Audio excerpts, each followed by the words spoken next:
남욱의 혀가 수사검사를 죽음으로 몰아넣을 뻔했다. 어제 제가 말씀을 드렸죠. 대장동 사건 2기 수사팀, 조금 전에 말씀드린 이제 2기 수사팀의 이주용 검사가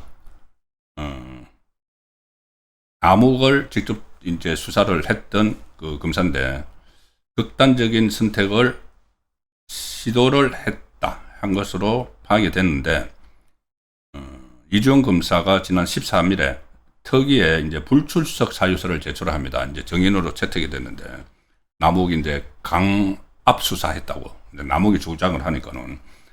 그런데 불출석 사유서를 제출을 하면서 지난달에 신장 절제 수술을 받은 뒤에 입원 치료를 받고 있어서 물리적으로 출석이 불가능하다, 이렇게 사유서를 냈습니다. 그런데 이 사유서를 받는지 안 받는지, 그냥 습관적으로 그냥 이 타성적으로 그렇게 하는 건지, 민주당이 이끄는 특위가, 서영교 특위가 이주용 검사가 출석하지 않으니까 동행 명령장을 발부를 했습니다. 이 병원에 입원을 해 있다는 사람을, 그때까지 이제 극단적 선택을 시도한 걸 그거로 모르고 병원에 입원을 해 있다고 하는데, 동행 명령장을 발부를 하니까, 동행 명령장을 발부를 하면 국회의 사무처 직원이 갑니다. 같이 이제 강제 수사권이었으니까 강제로 데려오지는 못하는데 어쨌든 가긴 갑니다. 그런데 이 국회 직원이 가보니까는, 집행하러 가서 보니까는, 상황을 살펴보니까는, 자살 시도를 했다. 자살 시도를 했다는 것이 이제 확인이 된 거죠. 그러니까 이 자살 시도도 하고 수술도 하고 이런 사람을 동행 명령하러 간 겁니다. 아무 파악도 안 하고 그냥 이 사람 깨병이겠지, 뭐 이렇게 생각을 했는지. 자, 그런데 이 이주용 검사가 주변에 이 가족들에게도 내가 너무 억울하다, 내 말을 안 믿는다, 안 들어준다, 내가 죽어야지 내 말을 들어줄 것 같다, 이런 말을 하면서 실제로 이 극단적인 선택을 시도를 했다고 합니다. 다행히 이제 생명을 건졌지만은. 무슨 이야기냐 하면은, 남욱 씨가, 제가 좀 전에 말씀드렸죠. 이하영은 자기가 검사로부터 술로도 먹고 해유를 받아서 이재명에게 불리한 진술을 잘못했다, 이렇게 이야기를 하죠. 남욱은 검사가 자기를 협박을 했어. 해유가 아니고 이번에는 협박입니다. 협박을 해서 내가 이재명에게 불리한 진술을 했었어. 그거 진짜 아니야. 이재명이 정권을 잡고 나니까 그렇게 하는 거죠.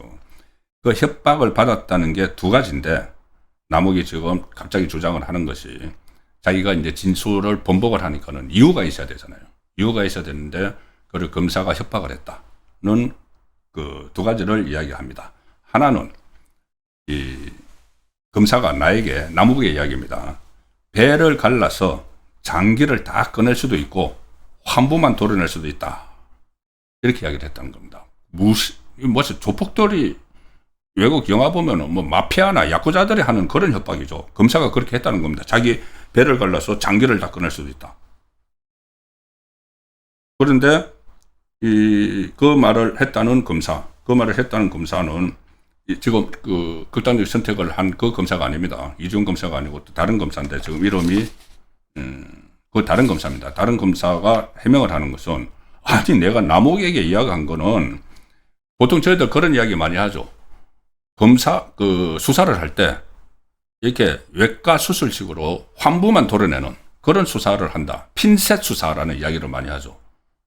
그러니까는 여기저기 막 돌쳐서 몸을 만신창이로 만드는 그런 수술이 아니고, 정밀하게 딱 봐서 핀셋으로 뽑아내듯이 그 환부를 도려내는 그런 수사를 하고 있다는 이야기를 했다는 겁니다.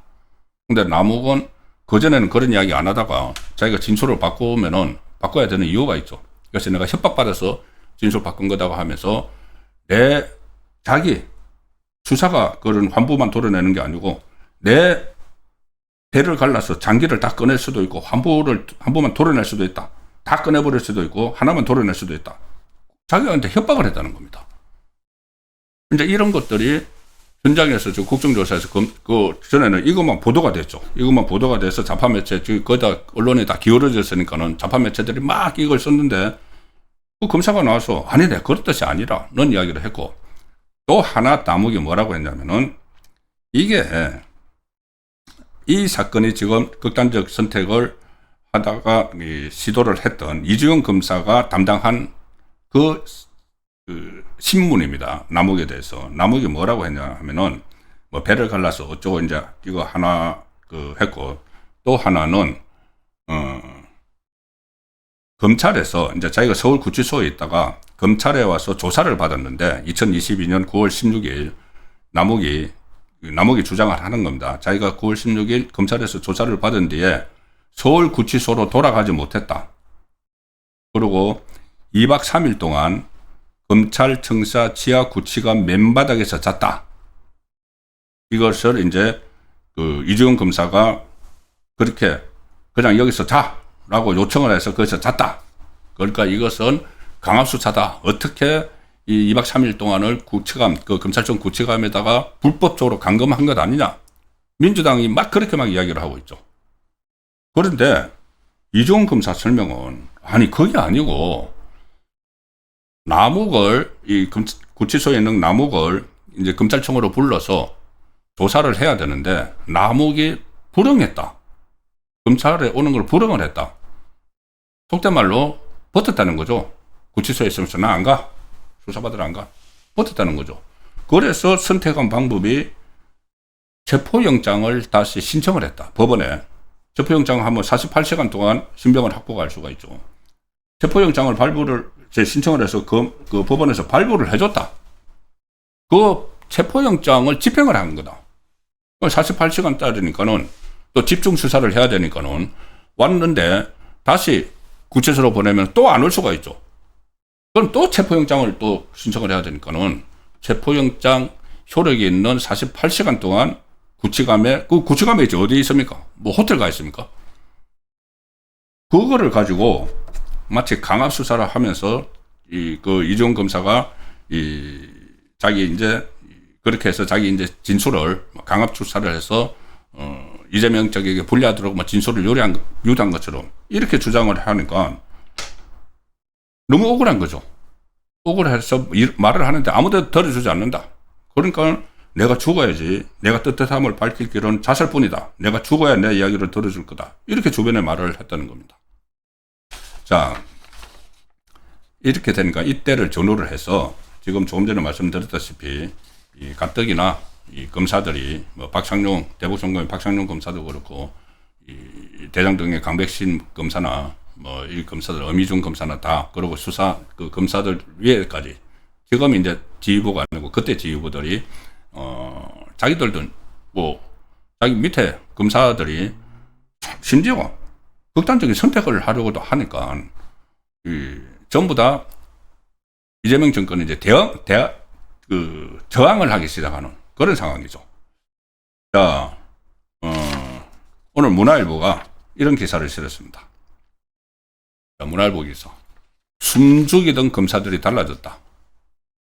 청문회에서도 왜 설명 못하게 해 목소리를 높이고 있다. 이원석, 송경호, 강백신 이 검사들 그 지휘부들이 나와서 청문회에 나와서 국정조사 위헌 위법성을 공개 비판을 하면서 설전을 벌였고 또 여러 가지 그 검사 9명에 대한 감찰 지시에 대해서도 납득하지 못하겠다 이렇게 반발을 하는 일이 벌어졌습니다. 그리고 특히 이 송경호 전 서울중앙지검장이나 이원석 전 검찰총장은 이게 1차 수사팀으로부터 그 대장동 사건과 관련해서 뭐 지금 대장동 1차 수사팀 그러니까 문재인 때 활동을 했던 1차 수사팀은 이재명과의 관계성을 부인했는데 왜 2차 수사팀은 이재명과의 관계성을 집어넣느냐. 그러니까 조작 아니냐고 하지만 그때 지휘부에서 다 받은 보고는 1차 수사팀으로부터 객관적 증거에 비춰볼 때 이재명 연관성을 계속 수사할 필요가 있다는 보고를 받았다. 이렇게 분명히 이야기를 합니다. 그리고 그 앞에 또 그 민주당 그 서영교는 계속 이제 위정으로 처벌하겠다, 위정으로 처벌하겠다 이렇게 계속 이야기를 하지만은 거기에 검사들도 뭐 방용철 전 쌍방울 회장도 그렇지만 지금 검사들도 위정으로 처벌을 하면 해보라는 식으로 지금 진술을 하고 있습니다. 왜 그러냐면 이게 오히려 서영교나 이 민주당 그 좌파 정권에서 원하는 대로 진술을 하면은 그게 위정이 되는 거죠. 진술은 하나인데. 그렇기 때문에 검사들이 완전히 달라진 그런 모습을 보이고 있다는 겁니다. 이렇게까지 되니까는 마지못해서 입을 연 사람이 있습니다. 검찰총장 권한 대행하고 있는 구자현, 이재명이 임명을 했죠.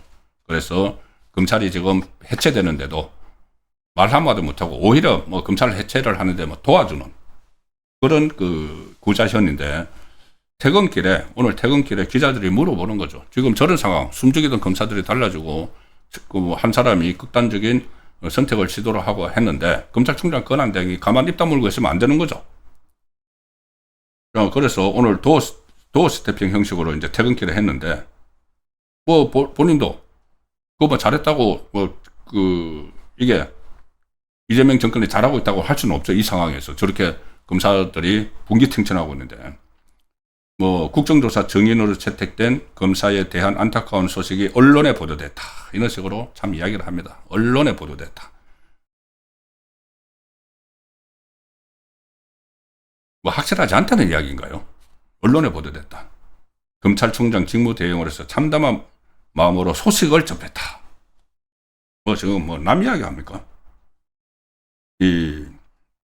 이렇게 이야기합니다. 그래도 이제 검사들이 다 지켜보고 있으니까 국정조사 과정에서 사건 관계인들의 일방적이고 단편적인 주장으로 적법 절차에 따른 법원의 판단이 공격받는 반면, 해당 사건의 수사와 공소유지를 담당한 일선 검사나 수사관들이 정인으로 소환됐다.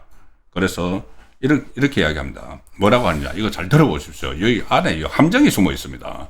이 구자현이 지금 뭐 극단적인 선택을 했다는 소식을 언론을 통해서 접했다. 이게 완전히 이게 다 계산을 하고 하는 이야기입니다. 언론을 통해서 접했다, 이런 이야기. 그리고 또 뭐라고 하느냐면은, 저와 각 검찰청의 기관장들은 국정조사에 충실히 임하기 위해서니 향후 국정조사에서는 당시 평검사나 수사관들에 대한 정인 채택을 철회해달라. 소환이 필요한 경우에도 재판에 미치는 영향을 고려해서 신중하고 절제된 방식으로 해달라. 자, 검사들을 부르려면은 자기를 불러라. 그리고 검사장급들을 불러라. 수사한 검사를 부르지 마라. 마치 수사한 검사들을 보호를 하려고 말을 하는 것 같죠. 그렇지 않습니다. 구자현 자신이나 검사장들은, 지금 보직에 임명한 검사장들은 이재명이 다 임명한 사람들입니다. 그 사람들이 각 검찰청의 기관장들을 자기하고 부르고, 수사검사는 부르지 마라. 수사검사를 부르니까는 진실이 막 튀어나오니까 자기들은 그걸 다 지금 막으려고 하는 사람들이죠. 우리만 불러. 이 이야기입니다. 이게 무슨 뭐 수사검사들을 보호하기 위해서 하는 것처럼 이 포장을 한 거지. 자, 이 상황에서 지금 여러 가지 이재명에 대한 탄핵감도 축적이 되고 있습니다. 지금 지방선거를 앞두고 여기저기 막 개입을 하죠. 정원호를 칭찬을 한다든가, 서울시장. 그래서 마치 찍어주라는 이야기나 마찬가지죠. 친명계 자기 강성 지지자들에게 하정우를 막 부각시키면서 자기 이제 AI 수석이라는 사람 부산 북갑에 나오려고 하니까는 뭐 작업 들어온다며 하면서 회의 시간에 전 국민이 지켜보는 가운데 사실상 띄워주는 그 측면도 있는 겁니다. 하정우라는 이름을. 그리고 잠시 후 말씀드렸겠지만 홍준표하고 오찬하는 거, 이런 거는 전부 다 선거 개입입니다. 선거 개입이어서 이것은 탄핵감이 될 수밖에 없는 그런 행위들을 지금 서슴없이 하고 있습니다. 그래서 지금 이재명이 원래 안고 있던 사법 리스크가 재발화되고 있고, 집권을 하면서 탄핵 사유도 막 쌓이고 있기 때문에 과연 이재명이 임기를 다 채울 수 있을까라는 생각을 다시 하게 되는 요점입니다.